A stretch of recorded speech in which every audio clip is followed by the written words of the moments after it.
Greetings gamers, my name is Anto and today we're going to be taking a look at Legendkeeper, the campaign world building tool. Now Legendkeeper is something I've made a couple videos on throughout the years. My last one was about 2 years ago, so it's time for a refresh, see what's changed and show you how I currently use the app. So let's dive straight in. When you first load up Legendkeeper, you're going to be presented with this page. This is where you're going to be able to create projects, and when you have projects, it's where you can choose them. You can see I've got a whole bunch of projects here, but we're going to make a new one for this and we're just going to call it LK test. I'm going to hit create project. It's going to go ahead, work away in the background. It's going to give us a welcome page where we can get started. It gives you some of the basic information that you're going to need to be able to control Legendkeeper, but we're going to go through all of that and get started. Now the first thing that we want to do is we want to go ahead and get rid of all the information in here, and we're going to go ahead and rename this. Now I'm currently working on a new campaign setting for my next campaign that is going to take place in an area known as the Jewel Cities. So I'm going to go ahead and name my project the Jewel Cities, and you can see we've got a couple of different elements and I'll walk you through them. Top left, we've got a little LK icon. That's going to allow you to see your projects. It's also going to allow you to change between dark and light mode. It can let you change permissions, and you can also go into your settings and see a bunch of stuff there as well. Then along the top here, this is where we're going to find a lot of our key information for where in Legendkeeper we are. So starting at the far left, we can choose to toggle on or off our project browser. That'll let us see all the pages we have. We can go back and forth in our projects. We can go to our home page, which at the moment is this Jewel Cities page. It shows us our current page, and if we are in a nested page, we'll see the nest tree up here as well. Then we've got information about who is using the program, an invitation link, and then a search option for us to go through and look up anything in our project. On the right hand side here, we have the properties sidebar. That's going to allow us to place links, show us where different articles appear throughout our project, place images, and pretty soon we're going to be able to place rich text there as well. Over on the left hand side, we have our project board. So this is where all of our pages will exist, and you can see that we've got a bunch of options here. We can nest pages within each other, and we have options to create pages, and we can also add our media from here as well, so all of our images and things like that as well. And then this middle section, that is our main editing window. Up top we've got the title. We can click on this icon to change the icon of our window here. Then just underneath you'll see a little option for adding a tab. That allows us to add another page, a map, or a board, and we'll go through all of those in a minute.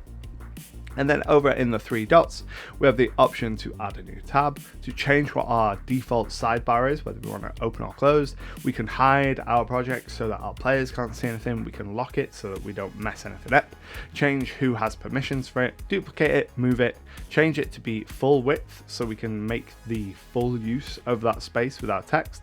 We hit auto link, which we'll go over in a little while as well. Then we can export it as a couple different file formats, and then we can see version changes. So when you first make a project in Legendkeeper, the first thing that you're probably going to want to do is add a map. So we're going to go ahead and we'll do that. We're going to start by adding a new tab and click add map. We're going to call our map the Jewel Cities map.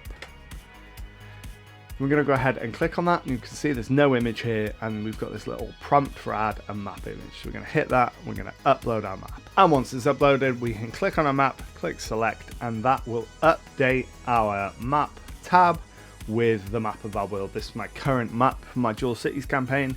And once we've got a map placed, we can start our world building process. And the way we're going to do this, we're going to zoom right in. We'll wait for the map to load, and if we right click anywhere on the map, we've got options. So we can add a page to our map, we can create a new map, we can create a board, choose from a template, or link to an existing map. We're just going to start by creating a page, and you can see here this little dialog that comes up. If we click the icon, the pin option here, then we can change what our pin looks like. We can hide the icon, we can hide the little bubbles so we only get the icon. We can change what kind of icon we have, so we can make it a little acorn, and we can change the shape of the pin. That's really useful for giving you an indication of what the different pins mean. We can also change the color, again, really useful for categorizing pins when you've got a lot of them, or we can choose an image to use instead of our icon. We can also use emojis. If we go in here, we've got a whole list of emojis to use as the icon for the pin as well. And then we can name our location. So I'm going to call this Glamour, the city of Glamour, and we change the parent. Now this is where it places this page within the structure on the left hand side of the page. We can also hide it from this window as well. So we go ahead, click create page and pin. Then when we click Glamour, we get a little flyout come out from the side, and that allows us to start editing and adding information. Now within this tool, we can either do it from this left-hand flyout menu here, or we can click the little arrows to go to page.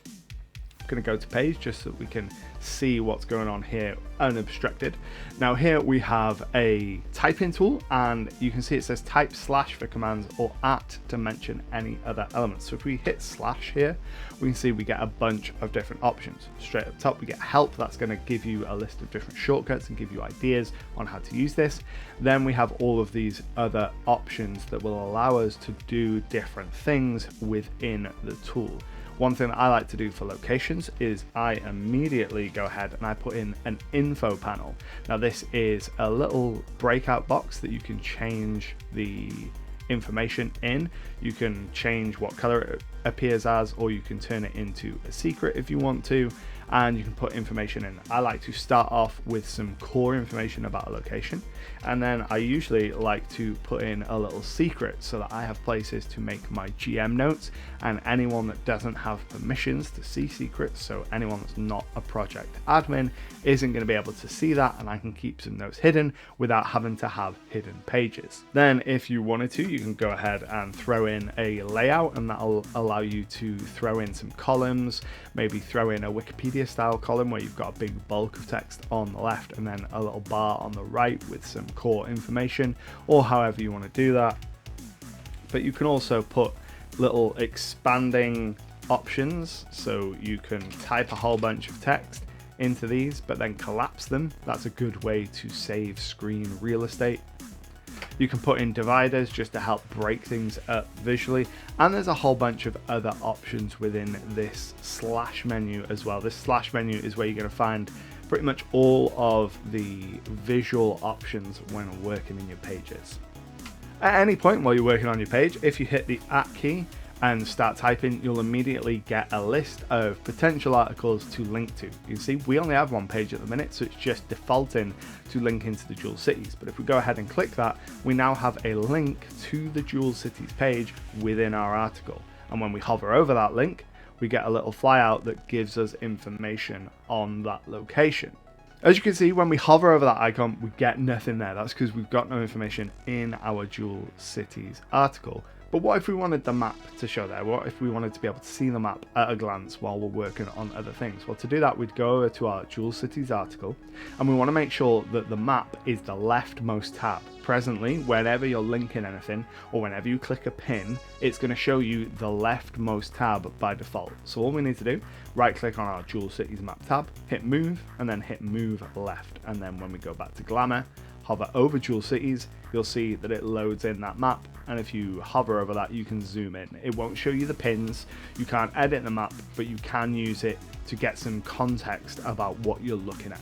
Another really great feature in Legendkeeper is the auto linking tool. So if I have got an article that references several other places in my world, let's say I've written Jewel Cities somewhere in my article, so I'm going to go ahead and hit those 3 dots, click on auto link, and you'll see that it's auto linked Jewel Cities. It's highlighting where it's doing that, and if I click confirm, it will just automatically create that link there. Then if you want to export your project, you go ahead, you click the 3 little dots, you click export, and then you choose your options, HTML or JSON.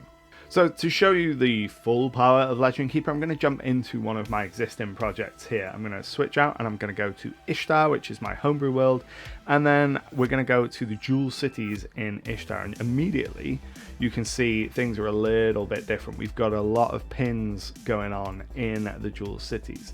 One of the most recent things that was added in a recent update to Legendkeeper is you can get rid of the side panels, so you can just have this completely unobstructed view of your map, which I think is absolutely fantastic when it comes to immersion for world building, because you've got nothing in the way, you've just got the map, and then you can click on various icons and start editing your worlds. You can see here, like I mentioned before, I have locations set up in template form, and I'll show those off in a minute. So anytime I make a location, I get this default set of blocks set up in this layout option that I can go in and add information really easily. And my biggest praise for Legendkeeper is it just stays out of my way. Whenever I want to world build and want to get things down quickly or just get into the process of world building, Legendkeeper just gets out of my way and lets me do it. And that is, for me, the biggest draw to this software. So let's take a look at my project browser, and you can see how I've got things set up here. So if we go right up to the top, we have my DM screen. Now my DM screen is a board that is set up and is linked to a bunch of other pages that I've got nested within it. So this is how I use a digital DM screen at my table. This is a board which when you create, you hit create and you create a board here, and then I've set mine up like this. All of these boxes are links to pages, so when I click on them I get all the information on conditions and states, or I click on healing and I get reminded what the potions of healing do, or I can click on these name boxes and I'll get lists of tiefling names or dragonborn names, and I do the same with my players down here so I can get their information up. And then on this left side at the bottom I have my calendar. I have tends to be my current adventure. That's not my current adventure at the minute, I've not done it in a little while. Then my broader character, my adventures page, and then just my campaign planning page, just where I make notes for upcoming things that might happen. And then I have all of my rules separated out into combat, downtime, and then just GM tools. So I have different monster and NPC builders, travel rules, rules for vision and light, stuff like that. And this makes it really easy to run at the table. So I have all of the options at my fingertips like I would if I was using a physical DM screen, but it takes up much less real estate. So another thing I can do within boards is I've got options down here. I can draw things on the screen, so boards can be useful for making a really rough, quick map, or I can draw boxes and circles and lines between things, which can be really useful. I've got arrows and text options. I can add sticky notes, which is just a place for me to type text within a box that can be moved around. Or I can add links to wiki pages, which is what all of these boxes are. And then I have options so that I can change the coloration and the outline and the fill of all of these elements. One really useful way to use the boards feature is to make family trees or adventure path trees that look something like this. So this is something that I'm working on to visualize the story beats of an adventure.